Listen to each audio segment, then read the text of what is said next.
Alright, so if you're here, you're probably at a point in your business where you want to expand your online presence, and some way, somehow, you've been brought to Google Ads. You probably heard of different marketing channels and media, and popular is Facebook, Instagram, TikTok, Pinterest, but something drew you to Google Ads. So here we are. My name is Anthony Hilton. I run an online marketing agency, and I want to be sharing over everything that I know. Free game, free value. No guru sales. Really just trying to give the best input that I can here.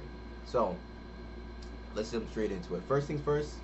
What is Google Ads, right? So let's say I'm a homeowner. I'm a homeowner, and my main line is backed up. My water heater is not working anymore. I'm gonna go on Google. I'm gonna search up plumbers near me, right? Here on the sponsor tab is gonna be all the companies and local businesses that are running Google Ads in my specific area. So let's go here. Boom. Boom. Alright, so first things first, when you're going to be running and launching your Google ad campaign, it's important to really take into consideration, right? If my main line is backed up, right, I'm not going all the way down here to find a company, right? I'm looking at the first two to three. First two, really. The first one I'm going to call up is the one that's showing up first, which is Redmond Plumbing in this situation. If they can't send someone in a reasonable amount of time, their prices are way too much, then I'm follow up with the second one, Roto-Rooter, and then Citywide Sewer and Drain. So yeah, all these companies are running Google Ads, but these three in particular, Redmond Plumbing, Roto-Rooter, Citywide Sewer and Drain, right? They're bidding the highest for this plumbing keyword, right? So that's the main premise of what Google Ads is you're really bidding for keywords. So when your target audience and a potential lead is searching for your service, you're going to be bidding that keyword that your business is providing, that your business niche is in, so that when they search, you're going to be showing up at the top, right? You don't want to be paying for dollars. Excuse me. You don't want to be paying for any advertising budget if you're going to be showing up on the second, third page of Google all the way down at the bottom. No one is searching for that, especially in a niche that is really emergency oriented, like plumbing, electrical, AC repair, heating repair. No one's going to be doing that. So now that we have a basic understanding of what Google Ads is, when should you run Google Ads for your business, and when is it right for you, right? For one, if you're already bringing money in, right? If you're not bringing money in, it's going to be a little bit hard.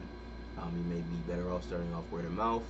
You don't have any existing clientele, but if you have revenue and profit to actually scale your business and grow through marketing efforts, proven marketing efforts, then yeah, it's ready.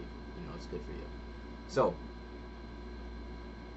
next, we want to know, are we already in a niche industry business offering a service or product that people are actively searching for, right? If your business is not actively being searched for, yeah, you're going to be limited to how many people are really going to be clicking on your ads, and you're really going to be limited to how many people are searching for what you have to offer.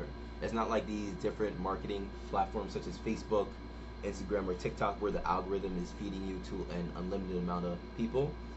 Not unlimited, but it seems that way, right? With Google Ads, you're literally limited to how many people are actively searching what you are looking for.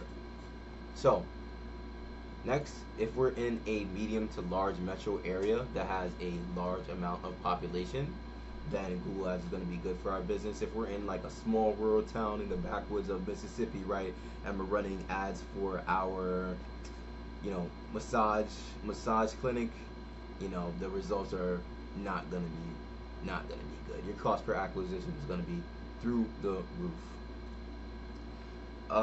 This is not a strong have if your product or service has strong profit margins, but if you have the money where you can actually bid the most for the keyword, then yeah, that's always going to be a benefit.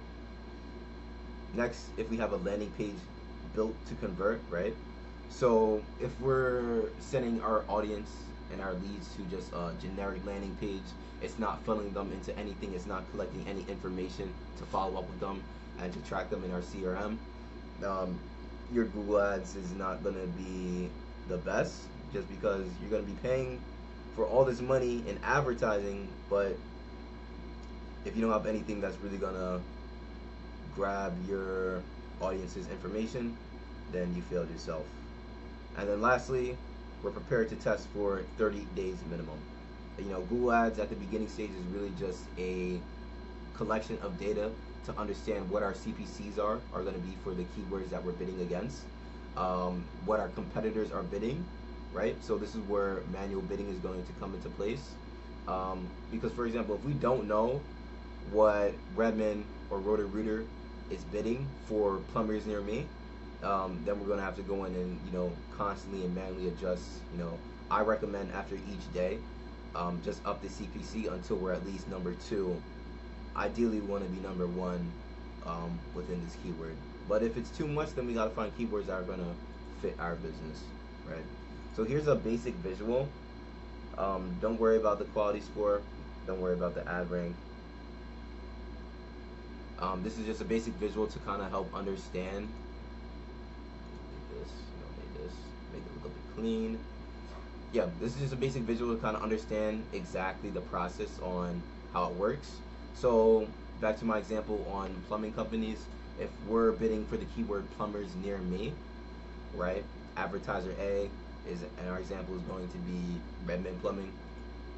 If they're bidding, $3 per cost per click on that keyword plumbers near me, then you're going to be